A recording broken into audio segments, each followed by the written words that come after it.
it's such a pleasure to speak with you. I've been watching a lot of Blacklist over the last few days, doing a lot of other prep.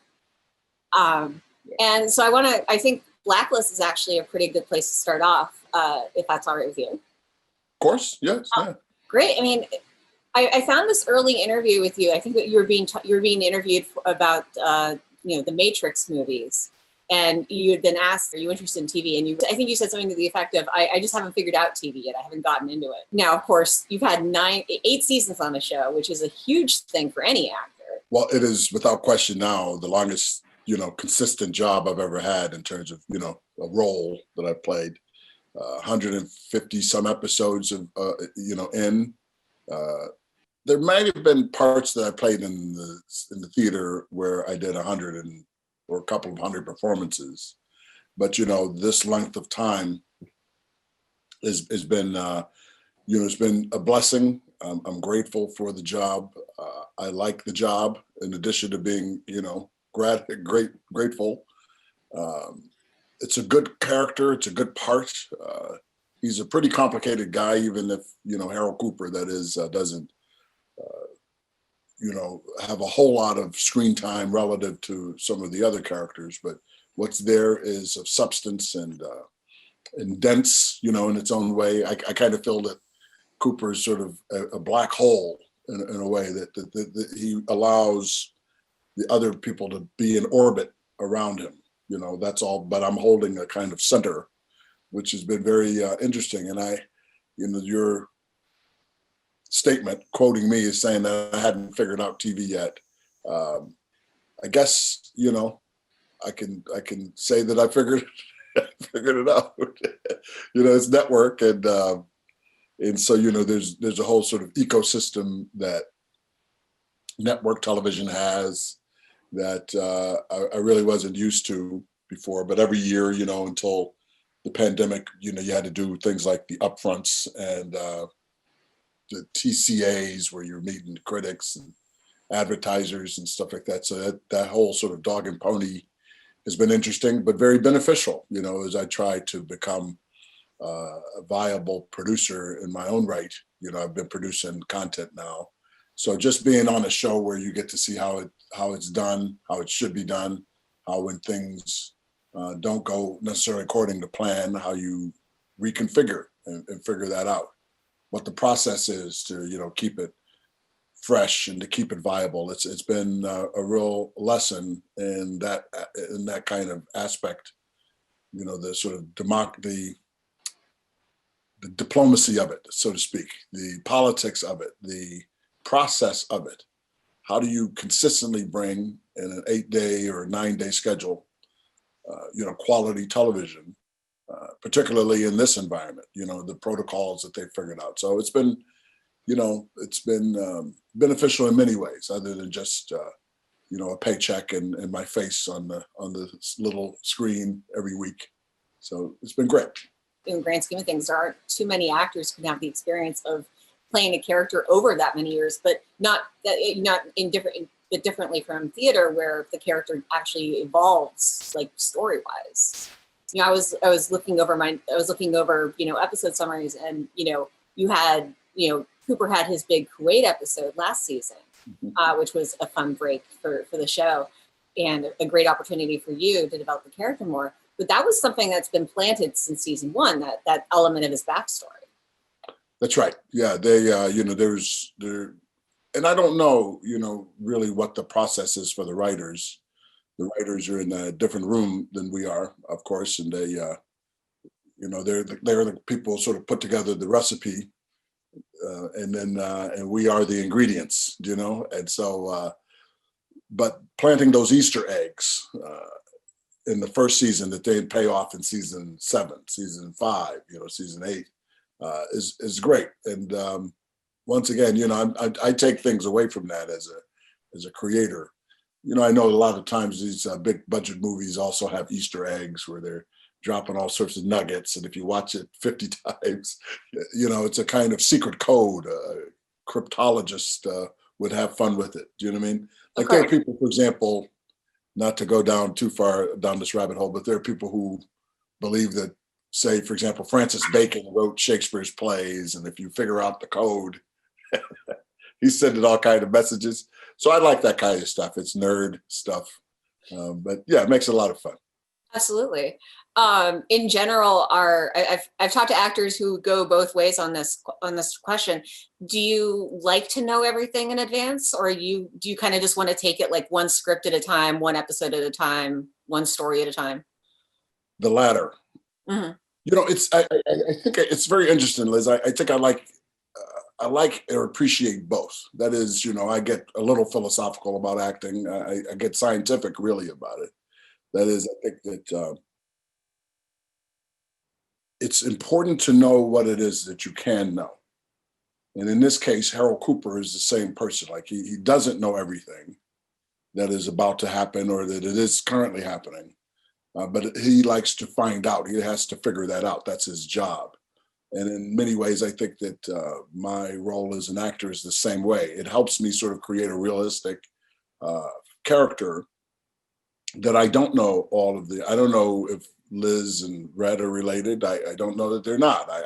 You know, Harry Lennix doesn't know that. Harold Cooper doesn't know that. So if somebody said, hey, you know, here's the ending of the show and this is the final reveal, would I choose to know? I would prefer not to. Right. Because I think that my character is the sort of raison d'etre, the sort of kernel of my character as a law person is to figure it out. And, you know, he's in the process of trying to figure out who these people are to each other and to other people in our world. So, yeah, not in this case. I wouldn't want to know. Excellent. I mean, do you have a sense that the writers do have an end game in place or an end game in mind at some far off point in the future? I'm sure they do. I would think it's only logical to think that they do. But the real question for me is, has that end game changed? Mm. And I think it has. Like, I think that if, and I don't have any reason to say this. It's my theory that in the first season, if they knew that they were going to end it and it wasn't going to get a second season, although I think we found out pretty early in the first season that there would be a second season in this case, but let's just say they knew it was going to end after season 3. I think that would have been a different end than it would be now. And that's just a hunch. I don't have any reason to think that, but I do. I think that as the show has lived and as they've created other characters in it and other intrigues to follow, my theory is, and I think I think it's good. I think it has evolved, and it's gotten more stable and better. We found out who these people are. I think even in real life, you know, if my goal is to march on the Capitol, for example, once I got to the Capitol, you know, I would have to have another goal. So I think that. In theory. So I think it's changed. Interesting. I mean, at this point, you know, you're in season 8, you know, usually this is about the point where people are starting to ask questions about, you know, do you think the show will end in season 8? Do you think it'll end in season 9? I imagine you don't want to lose the work, but where do you kind of land on that? You're right. You know, I hear about, and of course, every show is different. Right. But I hear things. There have been shows, for example, that I couldn't wait to have them done with, but not this one. This one, I hope it goes for, you know, another 12 seasons. I'd like to see, you know, one of my favorite shows of all time, if not my very favorite show, is Gunsmoke. Sure. And that went on, I think, for 20 seasons or something. So I would like to do that. If there's gas in the tank, why not? Why not? Why not? You know, the criminals aren't going to stop coming, right? There's, you know, these guys are very infinitely inventive with, you know, the weirdos that they create for the Blacklist. So, sure. Yeah, I love it. I love the show. One of the things I really enjoy about it is the fact that the numbers are all out of order. So theoretically, the quote unquote Blacklist could be like 10,000 episodes long. It could be. It could be. We're on our way. There you go. Well, and something that I feel like, you know, I was reading about is the fact that this also, you know, having a steady paycheck, I imagine, helps you do, take on other projects, such as your recent moves in Chicago to create a theater center there. And I'd love for you to talk a little bit about, what you're planning on the South Side. Well, the idea is that, there's this beautiful institution here in New York, not too far from where I am right now, called the Lincoln Center for the Performing Arts. I think it's been around since 1969 or something like that. Is when they broke ground on it or something. But the idea of it was to bring together existing organizations such as the Metropolitan Opera, New York Ballet, Theater, Jazz at Lincoln Center, all of these great now institutions, they were then too, and give them a kind of central hub, central location. And this is what it would be on the South Side of Chicago. For the only really original cultural forms was that which was created by Black people in the United States. Of course, the other forms were either brought over from Europe and other places like that. But insofar as the original indigenous, as it were, cultural forms, it's Black dance, art, music, and so forth. And I would even argue, Liz, that for a little while, I couldn't prove. I don't know if I have the ability to prove it, but I think for a little while in the 1800s, that Black Americans were the only Americans of note that were actually doing Shakespeare, things like that. There was a company here called the African Grove Theater. People like Ira Aldridge were in it, and so forth. And their theater was burned, and they were arrested and only let out if they promised never to do Shakespeare again. But they had a viable theater, which lots of people went down to see, even their white contemporaries and so forth. But this would be a kind of homage, a living institution on the South Side of Chicago, where much of this art culture was created, invented, if you will, and which was the hub of it for many years. And in recent years, the South Side has fallen into sort of disrepair and sort of been abandoned, really. There are theaters over there, but they are really kind of dinosaurs.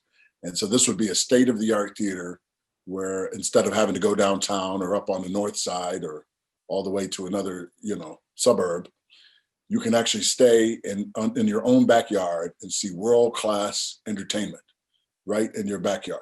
And so this is really what the vision is overall. So the Lily and Marcy Performance Arts Center would have 2 theaters in it. And then it would be programmed by the African American Museum for the Performing Arts. So where most museums, of course, are things that you put on a display case and put up exhibits, and people walk around and look at dead things that are, being preserved. This is a living museum. And so the exhibits would be performed in the theater, in the center, on the stage, as it were. And then we would have dance companies, theater companies that are in Chicago that have a track record already, that don't currently have a central location on the South Side where they could go and perform. So this would be that. It would be a home base, a community center. We would have curators like any museum should have, where we would have experts who are right there in the city or from all over the country. And we would also, of course, need, in this modern age, to make it virtual. So we want to be able to capture well anything that goes on stage there, like people do already. They have archive footage of performances, but we would want to do it in a way where if such a thing like this pandemic happens again, that people could still have access to the performances in a very viable way. So that's the overall plan. That's wonderful. I have 2 questions, which one is, this is a deep cut, but is this all inspired by your experience as the archangel of funk in a past Seattle installation? Funk. I think it was called Funk Blast, by the way. Funk Blast, yes. I think I remember somebody mentioned I should look it up because it referred to you very specifically as the archangel of funk. Yeah, that was that might have been a name I gave myself. I'm not sure, but yes, the moniker, but the character was created by. I had the chance of working with this great director named Ray Giantara, and his wife Deb Giantara produced it. But yes, it was this thing that the Rock and Roll Museum in Seattle, Jody Patton and her brother, of course, is Paul Allen, the late great Paul Allen. But they put this together as a kind of permanent exhibit, and there's a ride that goes along with it. So when you go and see the Funk Blast movie, it's not terribly long, probably 20 minutes or something like that. But it's literally a who's who of the founders of funk. So James Brown is represented there. They digitize, this is kind of early stuff, but they, had this actor named Tony, and they digitized his face and looked like James Brown. I got to meet people like Herbie Hancock. I met and hung out with Bootsy Collins and his brother Catfish. I hung out with Fred Wesley. Like, these are guys that were in James Brown's band, the JBs, and just a real. I think even Dave Koz was there, George Clinton, and the Funkadelics were around, Shaka Khan. So this was like, if you can imagine, I grew up on that music. Like, that was my era. That was my generation. My brother Larry, late of this world, was the person who gave me most of the information I had about music. And so I played the trombone as a young man because of Fred Wesley and my brother introducing me. He was the arranger, really, for the horn section for James Brown's band. And so I got the chance to meet him. I got to meet Maceo Parker. These are people who I lionized and who I just adored. And, they were hanging around backstage, eating barbecue and stuff like that. And I was just like a kid in a candy store, literally. Because I'm an amateur musician myself. I used to teach music in the Chicago public school system. And so just to even be able to ask questions like, hey man, in the third measure of doing it to death, you went, you did this, that, or the other thing. And they would talk about it. They love talking music. So it was great. Wonderful. Yeah. The other question I wanted to ask you is, you talked about, first off, the bravery of launching a theater project right now is intense. That you talked about, like, trying to figure out ways to, make it virtual. And I think this is just kind of a vague question. I apologize for that, but it's a fascinating problem that a lot of the theater community is hitting right now, because they want to stay working, they want to keep making money, and that's a real struggle. And but the idea of filming performances and trying to capture the magic of the theater experience in a context where millions of people can enjoy it, like, what have you seen that works? Where do you land on that? Well, it's a big question that, as you suggest, everybody's trying to figure it out right now. But I think that once this vaccine is out and we get over this, and we'll eventually be ready to move along. I think people are going to come back with a vengeance, and I think that I can't wait to get back to a Broadway theater and watch a show. Last show I saw, by the way, was Girl from North Country, which I enjoyed. The Bob Dylan show. Oh, wow. His music, it was very, very moving. But yeah, I think that we have to figure this out. How do we make people feel comfortable? But I think that they will come back. But if something like this were to happen again, or if you can't get to Chicago, to the South Side, how do you have access to this wonderful art? And that was something we were going to have to figure out anyway. And I think that with what we see happening in movie theaters, where you can order food and lay back in your chair, and smaller audience capacity does not mean not being able to enjoy it. And so I think the way that it is configured, where you shoot things from, over what period of time, while the people are actually there in the audience as well, is already underway. And I just want to be able to think ahead of, rather than thinking in a kind of retro fitting way, where I think Broadway and those houses are going to really have to look at how do they decrease the seating capacity, how they, if you think about what they did with Hamilton, they shot that.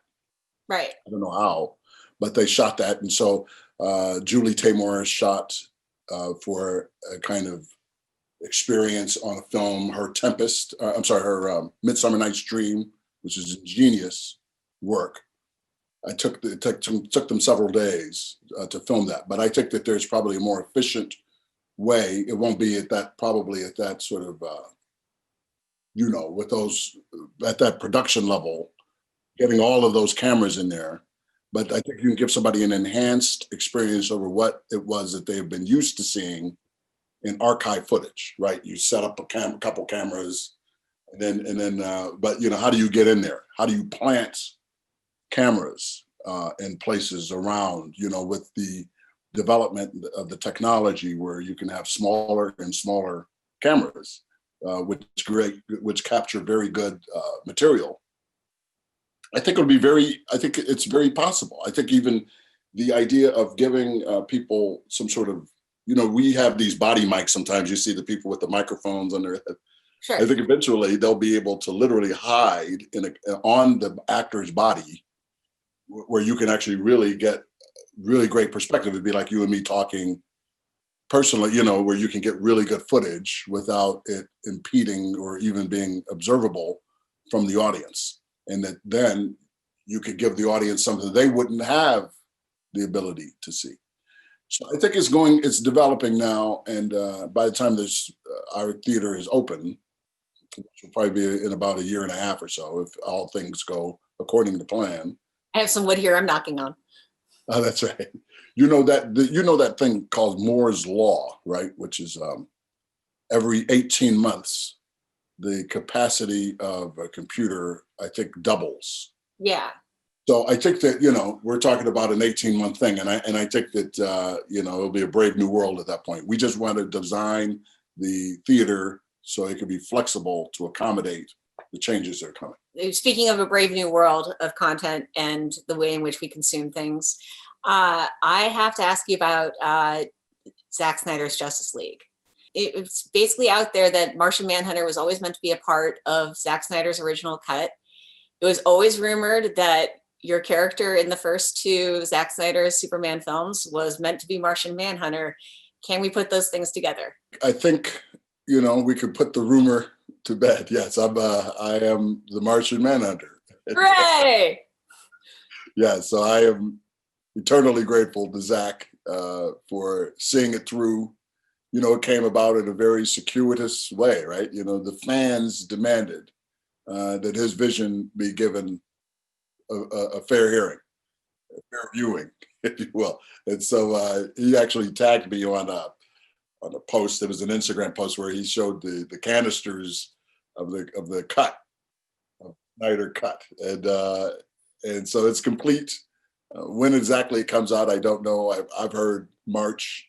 I don't know when in March, or even if it will be in March. But that said, I'm over the moon about it. And to be, in all honesty, I had never heard of Martian Manhunter until Zack, brought him to light. And of course, a lot of fans did know about Martian Manhunter. But I tell you, he's a founder of the Justice League, a co-founder, a very powerful figure. And it's going to be great to be up there with Batman and Superman and my pals. So yeah, I'm once again like a kid at a candy store. I want to go through the timeline a little bit, because from what I've read in past interviews, you were basically, Zack Snyder brought you in initially for the role in Man of Steel. And I think he made it, there was some comment about how he loved your voice. And at that point, was it just, you're just playing the general, you're going to have some great lines, you're going to get to face off against Superman, and maybe we'll see you next time? Well, at that time, that's what I thought. I thought that it was going to be a one and done situation. I was playing Calvin Swanwick, right? I knew it was a great part, but this is an interesting. To go back a little bit further, Liz, when I was with the big agency, and I was on a television show, and then the show got canceled or what have you. Interestingly, that show was Dollhouse. And so it got canceled, and my agency kicked me to the curb, and I'm sort of sitting around. I was like, oh man, well, that's a fine how do you do after 10 years or whatever. And it's like, and then I saw on the television that they were going to be rebooting the Superman franchise. Right. Like, oh man, I've always loved Superman. It's been my favorite hero all the time. I would do anything to be in that. Yeah, I didn't even think it was. A couple weeks later, the phone rings, and my new agent is like, hey man, they want you in this movie, the Superman thing. I was like, get out of town. Yeah, come on. Who are you kidding? It's like, no, man, they really want you, they know they want you in the movie. They aren't sure what part, but they want you to do, some testing with potential Superman and Loises and so forth. And they're going to do a kind of shoot. Mm-hmm. Like, hell yeah, I'll do it. And so, technically speaking, I think I was maybe the first actor cast in it, but obviously it's not the Swanwick movie, it's Superman. But that said, I was over the moon, and I walked out. I remember seeing Henry Cavill in the suit, and he was actually wearing Christopher Reeve's original suit, and he had this huge fan, and he had the cape because they wanted the fan to blow the cape, and I was like, man, this is this, I can't top this. There will never be anything that I could reasonably expect that's going to be better than this. And I'll be damned if Zack Snyder didn't top it, by making me Martian Manhunter. So yeah, it was great. It was a real boon to my ego at the time because, like I said, I had just been released, from this thing, and this allowed me really to get back in the game in a very big way, and I was happy about that. Man of Steel, you had no idea. None. Were there any hints? Were you given any hints or any suggestions in Batman versus Superman in the making of that film? No. Okay.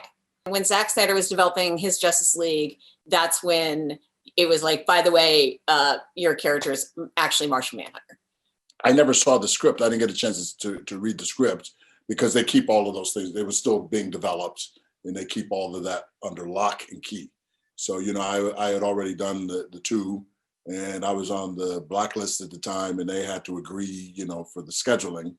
What was going on? It had been cleared. Everything was going. I went to the premiere with my wife of Batman, Superman, and my sister-in-law. And so it was really, I think they were going to say something when I got to London to shoot, that was, the kind of hidden thing. But they tried to keep all of that information out of the public sphere for as long as possible until it's all signed off on and that. So yeah, I was in the dark until rather late, frankly. Zack Snyder posted, basically concept art, you're revealing that Martian Manhunter was always going to be a part of it. And recently, and I think the note that came with it was that he wasn't able to get, basically it's like he had everything except you in the can. So was it over the last few months that you got that footage in the can? Yes. This is a brave new world as we talk about, but yes, so I was on a green screen basically. So you can actually film things in a way where you don't have to, endanger people. But I did shoot, with Zack and his team back, I think in August or something like that. We did a small little thing. Would it have maybe been October? Yes, it was. I'm sorry, Liz. Yes, it was. It was. Okay. Yes. Yes. In terms of that shooting experience, you're just against a green screen, I guess. So it's not maybe as, physical as it could be. But how was that experience? Well, it was it was great. I mean, that is to say, as an experience, whenever you're doing these things, I was in the Matrix 2 and 3 as well, and you're acting on a green screen. So none of, that's not really a change. Like there's all kinds of stuff that they add later, and you have to just do what it is that you're going to be doing. And so that's how it went. It was,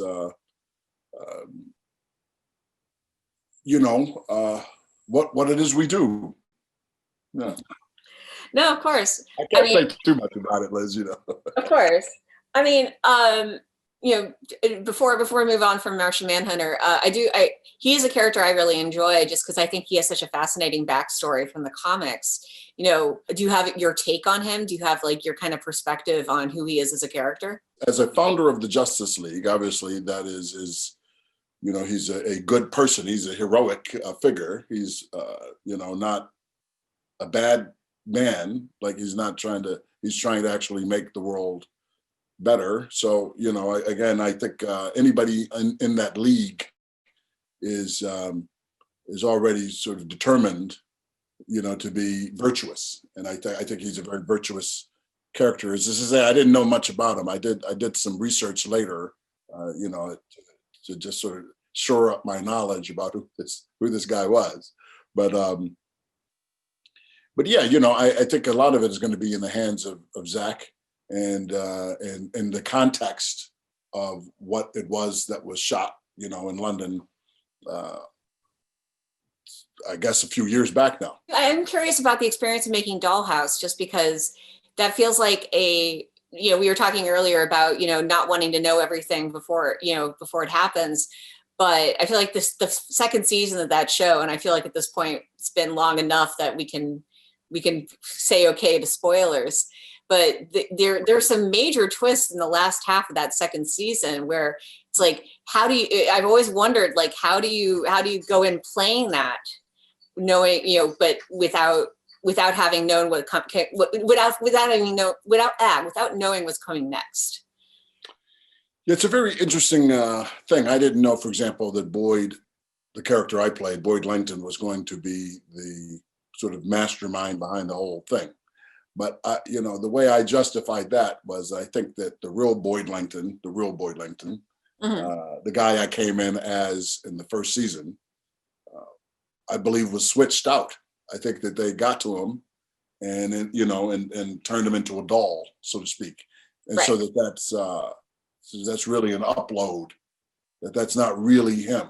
I think that guy, just according to the mythology of the show, real Boyd Langton is in a cold storage facility someplace on a hard drive, and that, for that matter, once the Boyd that I play commits suicide or kills himself, whatever it is, or is killed, right? That's not the end of the person who created Rossum anyway. Like that person would have known to replicate himself, many times, or to be able to do that. So I don't think that that's really the end of the story. So yeah, that's a fascinating way of figuring it out. Yeah, because they threw that at me. I remember Joss Whedon was like, "Hey man, by the way, you're the bad guy." So I do that like 3 episodes from the end, and so at that point I sort of started playing, things. But again, I don't think that that's the same person. Great piece of, I guess the term is headcanon. Right. And one other project I would be really mad at myself about it not asking about, just because it's a personal favorite of mine. I think probably one of the first really significant roles I saw you in was Titus, which just seems like a wild, special experience. And, for you, looking back on that, what are your strongest memories? There's so many. One of the things is I was working with my favorite director, in the world, who is Julie Taymor, who is a genius, and we had done the play. So I was the only original cast member from the play that we did here in New York, off Broadway, and I guess that was 90. Let me go back. 94. I think 94. Anyway, the bottom line is that, I loved it then when it was on the stage at the Theater for a New Audience. And then to go to Rome and to be in a movie with the great Anthony Hopkins and the great Jessica Lange. My best friend now is Angus McFadden, who played my enemy in the movie. He's actually at my place in LA right now. Oh. Working on something. So I think he's actually playing Jor-El, Superman's father, in a TV thing from the DCEU. Oh yeah. That said, learning Rome, being there for 6 months, learning the language, learning the food, the culture, having friends, sitting at the foot, literally at lunchtime, Anthony Hopkins would regale the entire company with stories, and he would do impersonations and talk about his experiences as a younger actor in movies like The Lion in Winter, when he was acting with the great Peter O'Toole and Katharine Hepburn and all these other actors. So, just to be able to sort of learn from him directly, to sit at the foot of the master really, and to take in his process. You're doing Shakespeare in Rome at the Colosseum. I mean, that's again one of those highlights of my career that you couldn't pay me to. And here's an interesting story about that, Liz. I was, when the play was going on, and I think it was 94. It might have been 90. Yeah, I think 94. Anyway, the television show ER was casting. And they wanted me to fly from New York to LA that day, a certain day, to do the screen test the next morning. And I would have had to not do the play that night. And there were no understudies. Like there was nobody to cover for me. And it was literally at the last moment. My agent at the time, still my dear friend, Emily Gerson Sains, she called and she said, listen, you're flying out tonight. I said, I can't fly. I got to call the theater, to let them know. And she's like, Harry, this thing is going to be huge, this ER thing. It's a Michael Crichton script and it's all these people. And I called the theater and Julie was like, you can't do that. We won't have a show. And that's the oldest rule in the business, is that the show must go on, right? So I called the artistic director of the theater, Jeffrey Horowitz, and he was crestfallen. Like his heart was about to break, that he thought that I said, listen, I'll buy out the house tonight. I'll do whatever, they're going to pay me a certain amount of money. Now, there was no guarantee that I was going to get that part. I have a good feeling that I would have, but it went to a very good actor, Eric LaSalle, and, made his career, and God bless him. But if I'd have done that, if I would have left them holding the bag that night, I would not have been able to do, I'm sure, I would have broken Julie's heart and she wouldn't have wanted me in her movie, Titus. And so to have that go full circle, where I wound up being able to do that movie and to meet and to work with these legendary actors, these great, great, great actors. And they're great actors on ER, by the way. But that said, that this experience was something that you couldn't have paid for. It was worth the sacrifice. I would have had financial security and maybe even a bigger name or something like that if I had done it. The ER aspect of it, but I am glad that I didn't, because the payment that I received by being able to be a part of Titus was far greater in my mind. I guess to wrap things up, what are you excited for coming up? What have you seen that you're excited for other people to see? What do you want to plug that, going forward? Blacklist season 8 continues this January. Yeah, I think we're coming back on the 22nd. I think it is. I think that's the date. So I'm excited about that. A movie that I did several years ago is now on BET Plus, and it's doing very well. I think it's like the #2 movie on their platform. It's called Troubled Waters. I am currently developing some projects with some young colleagues of mine. I think that's a very big thing for me, Liz, is to develop the new generation of producers, directors, people who are creating their own content like I did, So my thing at this point is building legacy. So I've got a couple of projects in mind. I have an entire, to be honest, an initiative, if you will, of taking material from the Bible and dramatizing it in a current, in modern clothing, so to say, and really giving the communities of faith better content than they are used to get. People clown and ridicule people of faith a lot, and particularly in this industry. They'll take something like Noah, the Noah's Ark story, and insult, really, frankly, the filmmakers. Aronofsky said some things which were appalling about people of faith. And so and whatever that faith may be, I think that ridiculing your audience is not good.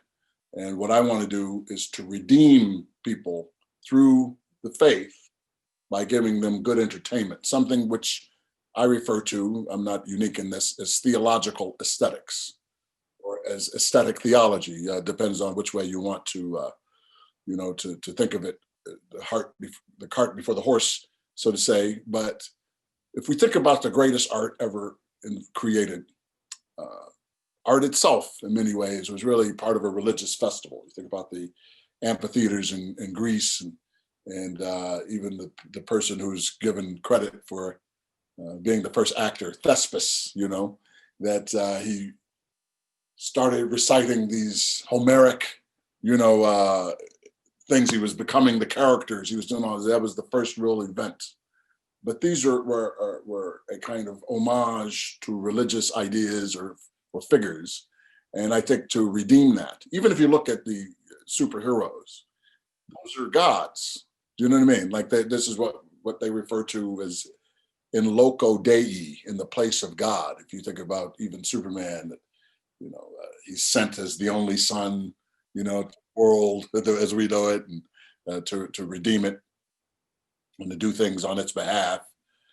I think that rather than cloaking it and something other than it is originally, if you present it as it should be or is, I think that there's an entire genre that can be created that is not currently out there. It's not disruptive. Nobody's gonna, it's not gonna take food out of anybody's mouth. It's not gonna stop people from doing other movies. But in particular, for Black people of faith, there's nothing. There's zero. And so I want to fill that void. My first effort in this regard is a movie called Revival. It's out now. You can see it on, Amazon and things, YouTube. It's widely available digitally. And it's the Gospel of John set to Black gospel music. Jesus is played by Molly Music. Shaka Khan is in it. Michelle Williams from Destiny's Child. We have chock full of talent and stars. And I'm very proud of it. And I think that it's very enjoyable.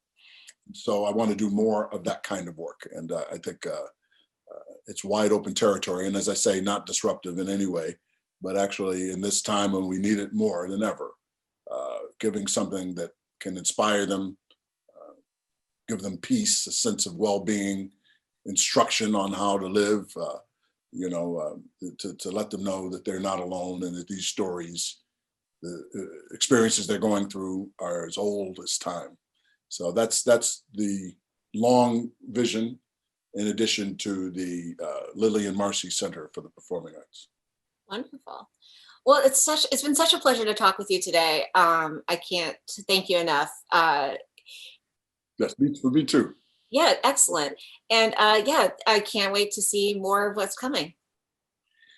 It's you won't have to wait long, Liz. It's on the way.